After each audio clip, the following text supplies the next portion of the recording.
오늘도 이 새벽에 주님 전에 나와 함께 기도하는 우리 성도님들을 주님의 이름으로 환영하고 축복합니다.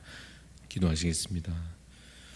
우리의 유일한 소망이신 여호와 하나님, 우리의 육신이 쇠하고 의지할 곳 없어도 주님 우리의 왕이시며 주께서 우리를 도우시니 주님을 의지합니다. 주님 우리와 함께하여 주옵소서. 우리에게 오늘도 구원의 은총을 베풀어 주시옵소서. 오직 주님을 바라보며 주께 붙들려 살고자 하오니 겸손한 자에게 은혜를 베풀어 주옵소서. 세상 살 동안 더욱 믿음으로 살게 하시고 주의 나라 온전히 이루실 그 날까지 인내하며 주 안에서 깨어있게 하여 주옵소서. 우리 대한 가족들, 질병 중에 있는 지체들 하나님 위로하여 주옵시고 치유와 회복의 은혜를 베풀어 주옵소서. 멀리 타지에 있는 성도들 믿음 잃지 않게 하여 주옵시고 예배하며 말씀과 기도로 주를 늘 배움는 믿음 생활 잘 이어가게 하여 주옵소서. 자라나는 우리 다음 세대 자녀들에게 하나님 지혜와 능력을 더하시사 세상 가운데에서 더욱 거룩한 세대로 빛으로 소금으로 살게 하여 주옵소서. 우리 노년에 이른 성도님들 날마다 주님 강건케 하여 주옵시고 주님을 사랑하는 마음이 더욱 깊어져 가게 하여 주옵소서.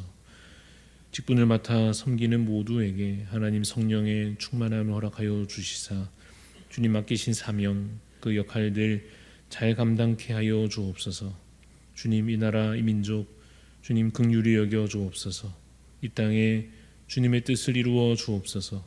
모든 악한 것을 멸하시고 오직 주님의 이름만이 높임을 받으시옵소서. 오늘도 하나님께 겸손히 나아갑니다. 우리에게 말씀과 기도로 우리의 영이 다시 회복되며 살게 하시고 주님 오늘도 살아계신 하나님을 오늘 이 시간 경험하게 하여 주옵시며 주의 음성 듣고 주님 인도하심 따라 살아가는 복된 삶이 오늘도 이어지게 하여 주시옵소서. 감사를 드립니다. 살아계신 예수 그리스도 이름으로 기도드리옵나이다. 아멘. 오늘 우리에게 주시는 하나님의 말씀 열왕기상 11장 14절부터 25절까지 말씀입니다. 열왕기상 11장 14절부터 25절까지 말씀. 열왕기상 11장 14절부터 25절 말씀 교독하여 읽도록 하겠습니다. 여호와께서 에돔 사람 하닷을 일으켜 솔로몬의 대적이 되게 하시니 그는 왕의 자손으로서 에돔에 거하였더라. 전에 다윗이 에돔에 있을 때 군대 지휘관 요압이 가서 죽임을 당한 자들을 장사하고 에돔의 남자를 다 쳐서 죽였는데 요압은 에돔의 남자를 다 없애기까지 이스라엘 무리와 함께 6달 동안 그곳에 머물렀더라. 그때 하닷은 작은 아이라 그의 아버지 신하 중 에돔 사람 몇몇과 함께 도망하여 애굽으로 가려 하여 미디안을 떠나 바란에 이르고 거기서 사람을 데리고 애굽으로 가서 애굽 왕 바로에게 나아가매 바로가 그에게 집과 먹을 양식을 주며 또 토지를 주었더라. 하닷이 다 바로의 눈앞에 크게 은총을 얻었으므로 바로가 자기의 처제 곧 왕비 다브네스의 아우를 그의 아내로 삼으매 다브네스의 아우가 그로 말미암아 아들 그누밧을 낳았더니 다브네스가 그 아이를 바로의 궁중에서 젖을 떼게 하매 그누밧이 바로의 궁에서 바로의 아들 가운데 있었더라. 하닷이 애굽에 있어서 다윗이 그의 조상들과 함께 잔 것과 군대 지휘관 요압이 죽은 것을 듣고 바로에게 아뢰되 나를 보내어 내 고국으로 가게 하옵소서. 바로가 그에게 이르되 내가 나와 함께 있어 무슨 부족함이 있기에 내 고국으로 가기를 구하느냐. 대답하되 없나이다. 그러나 아무쪼록 나를 보내옵소서 하였더라. 하나님이 또 엘리아다의 아들 르손을 일으켜 솔로몬의 대적자가 되게 하시니 그는 그의 주인 소바왕 하닷 에셀에게서 도망한 자라. 다윗이 소바 사람을 죽일 때에 르손이 사람들을 자기에게 모으고 그 무리의 괴수가 되어 다메섹으로 가서 살다가 거기서 왕이 되었더라. 솔로몬의 일평생에 하닷이 끼친 환난 외에 르손이 수리아 왕이 되어 이스라엘을 대적하고 미워하였더라. 아멘. 네, 오늘 말씀의 제목은 생사화복은 주님께 있습니다입니다. 생사화복은 주님께 있습니다 라는 제목으로 말씀의 은혜를 나누고자 합니다. 오늘 함께 읽은 이 본문 내용에 대해서 왜 이러한 일이 일어나고 있는지 그 이유를 알기 위해서는 그 앞에 해당하는 본문의 내용 1절에서 13절 내용을 확인해야 합니다. 1절에서 13절에는 참으로 안타깝고 충격적인 상황이 그려지고 있습니다. 솔로몬 왕이 완전히 타락하고 말았습니다. 이방 여인에게 그 마음을 죄다 빼앗기고 맙니다. 수백 명의 후궁과 첩을 들이고 그들이 각 나라에서 가져온 신들을 솔로몬도 함께 섬기게 됩니다. 이방 신들을 위한 산당을 짓고 온갖 우상들에게 제물을 바칩니다. 하나님을 떠난 그 솔로몬에게 하나님께서 말씀하십니다. 내가 이 나라를 너의 손에서 빼앗을 것이다. 여러분, 누가 떠오릅니까? 사울 왕이 떠오르지 않습니까? 한때 멋진 왕으로 등극했지만 하나님을 떠났고 결국 멸망으로 향해 가는 그 사울 왕의 안타까운 역사가 또다시 반복되는 것 같습니다. 솔로몬 왕가의 몰락이 예고편처럼 선언됐습니다. 이스라엘 나라는 이제 과거의 아름다움을 상실하게 될 것입니다. 하나님께서 은혜로 베풀어 주셨던 평화와 그 안식은 이제 옛날 이야기가 되고 말 것입니다. 신명기를 통하여 또 예언자들의 예언들을 통하여 미리 수없이 경고하신 대로 이제 하나님께서 보여주실 것입니다. 하나님을 떠나면 어떻게 되는지, 하나님의 말씀을 버리고 그 길에서 벗어나면 어떻게 되는지 그 표본을 보여주실 것입니다. 그 시작점이 바로 오늘 본문 14절 말씀이 되는 셈입니다. 14절을 보시면 여호와께서 에돔 사람 하닷을 일으켜 솔로몬의 대적이 되게 하시니 그는 왕의 자손으로서 에돔에 거하였더라 라고 되어 있습니다. 나라 이름을 다시 확인하자면 에돔이고 사람의 이름이 하닷으로 나옵니다. 에돔은 이방 나라입니다. 여호와께서 왜 이방 사람을 일으키십니까?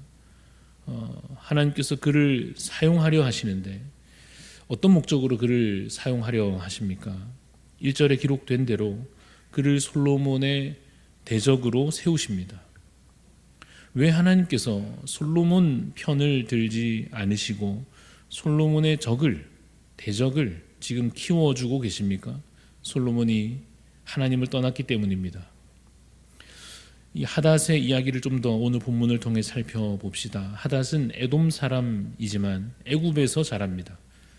사연은 이렇습니다. 이전에 이스라엘이 요압의 때에 에돔을 쳐서 에돔을 거의 멸절시키듯 했습니다. 그때 왕가에 속한 어린아이였던 이 하닷이 피신하기를 애굽으로 가게 된 것입니다. 그래서 애굽 왕이 하닷을 어떻게 대했는가 보면 자비를 그저 베푼 것인지 좋게 볼 조건이 있었는지 집도 주고 먹을 것도 주고 땅도 줍니다. 심지어 왕가에 속한 사람을 아내로 삼게 하고 그래서 하닷이 애굽에서 이제 자리를 잘 잡게 해줍니다. 약간 모세 이야기와 비슷한 느낌이 있는데 어쨌든 이 하닷은 그렇게 애굽에서 자랐지만 마음 한켠에 고국에 대한 본국에 대한 마음을 품고 있었던 것 같습니다. 그래서 다윗과 요압이 죽었다 하는 소식이 들려왔을 때에 그가 이제 본국으로 돌아가려고 합니다. 에돔 나라를 다시 제대로 일으키려고 한 것입니다. 오늘 본문에 또 한 사람의 이야기가 나오는데 아람 사람 르손입니다. 오늘 본문에 수리아라고도 기록되어 있는 이 아람이라는 나라도 결국은 이방 나라입니다.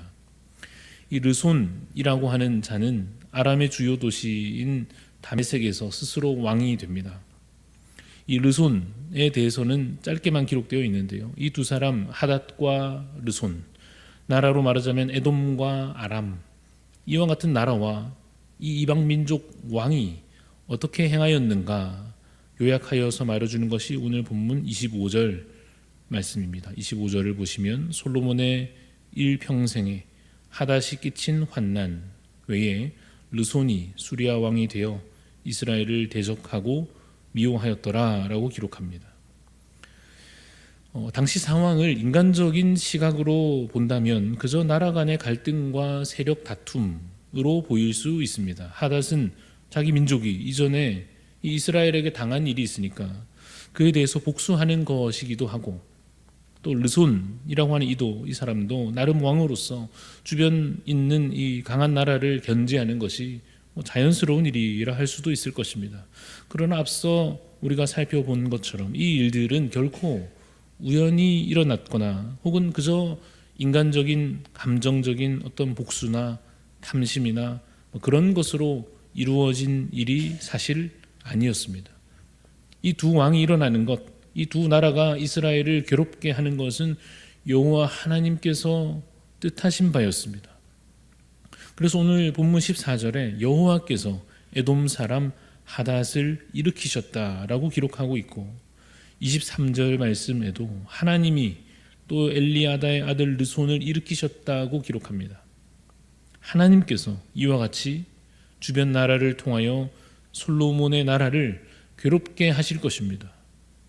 그것은 왕이 하나님을 떠났기 때문입니다.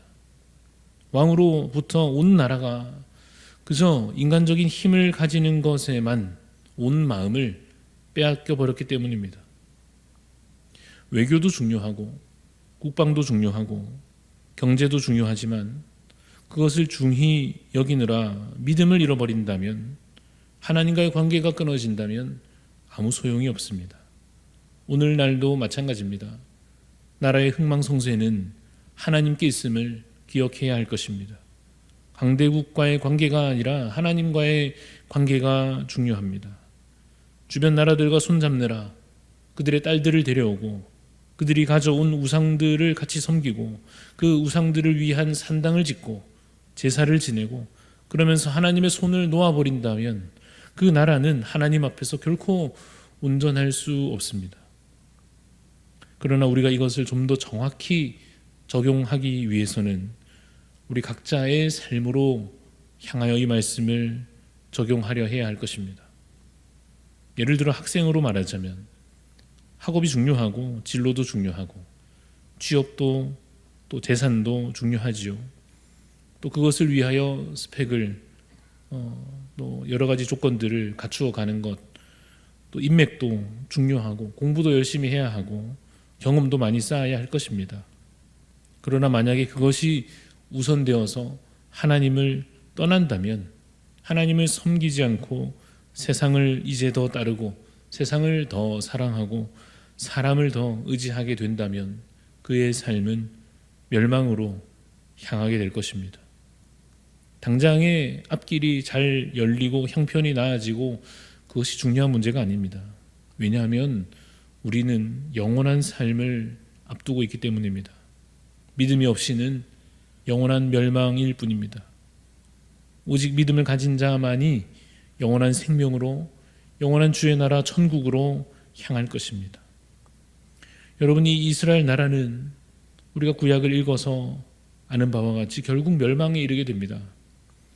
솔로몬 이후에 이어지는 그 왕들도 하나님의 율법을 온전히 따르지 않았고 선지자들의 외침에 귀 기울이지 않으며 그저 힘 있는 나라, 그저 잘 사는 나라, 그저 자기 욕망을 채우는 그 일들에 힘쓰느라 이스라엘은 결국 멸망으로 향하고 맙니다. 사랑하는 여러분, 그것이 우리의 이야기가 되어서는 안 됩니다. 우리는 반드시 그 다음으로 나아가야 합니다. 하나님께서 그 멸망한 나라를 위하여 회복의 기회를 주시고 그들을 위한 진정한 왕을 보내주십니다.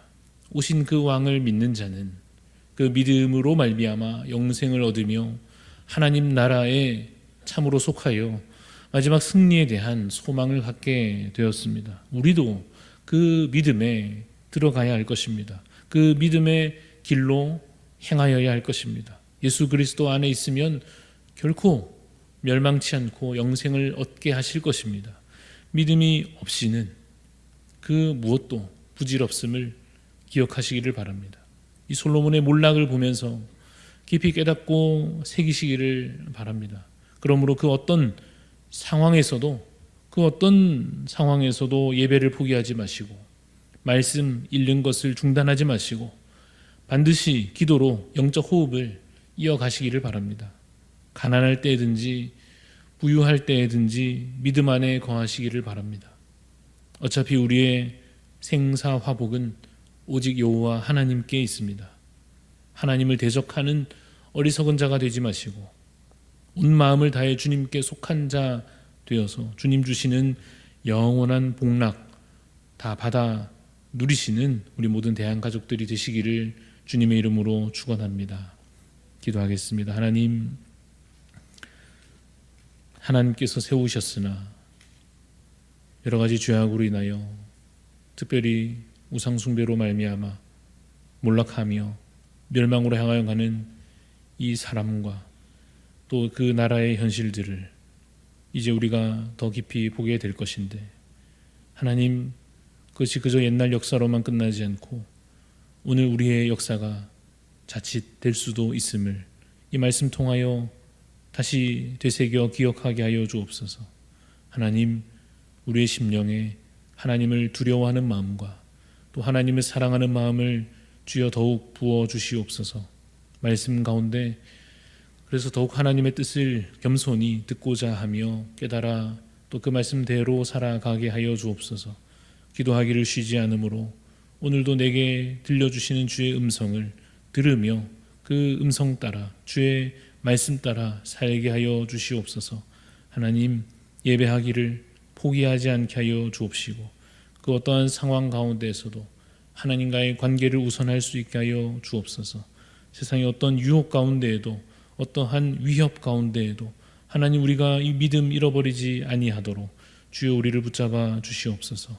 예수 그리스도를 통하여 이미 이루신 주의 나라 온전히 완성하시기까지 믿음으로 인내하며 이 걸음을 힘차게 걸어갈 수 있도록 주님 우리와 동행하여 주시옵소서. 하나님, 그래서 오늘도 주신 이 하루를 살아감에 있어 그저 교만과 어리석음과 욕망 가운데 과여 살지 않도록 하여 주옵시고 주님, 다시 마음을 낮추어서 겸손하며 주를 더욱 사랑하며 주 안에 있기에 더욱 거룩한 삶으로 정결한 삶으로 말씀을 따라 계명을 따라 살아갈 수 있도록 주님 우리를 인도하여 주옵소서. 감사를 드리며 살아계신 예수 그리스도 이름으로 기도드리옵나이다. 아멘. 하늘에 계신 우리 아버지여, 이름이 거룩히 여김을 받으시오며 나라가 임하시오며 뜻이 하늘에서 이루어진 것 같이 땅에서도 이루어지이다.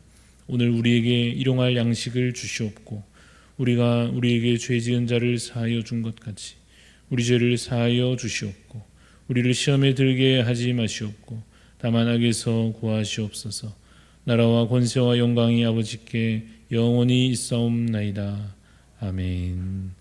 오늘 함께 우리 중보하는 마음으로 기도할 때에 정관 서부교회 이정춘 목사님 위해서 기도합니다. 직분자를 세워가는 일이 주님 뜻 안에서 아름답게 이루어지도록 전도를 통해 많은 영혼 구원할 수 있도록 주일 예배와 순모임 통하여 믿음과 소망과 사랑이 풍성한 교회 될 수 있도록 직분자를 세워가는 일을 위해 또 열심히 복음 전할 수 있도록 또 예배와 여러 모임들을 위하여 우리 이정춘 목사님 정관 서부교회를 위해 기도해 주시고 또 하나님 앞에 우리 간절한 기도의 소원 아뢰며 기도하며 나아가겠습니다.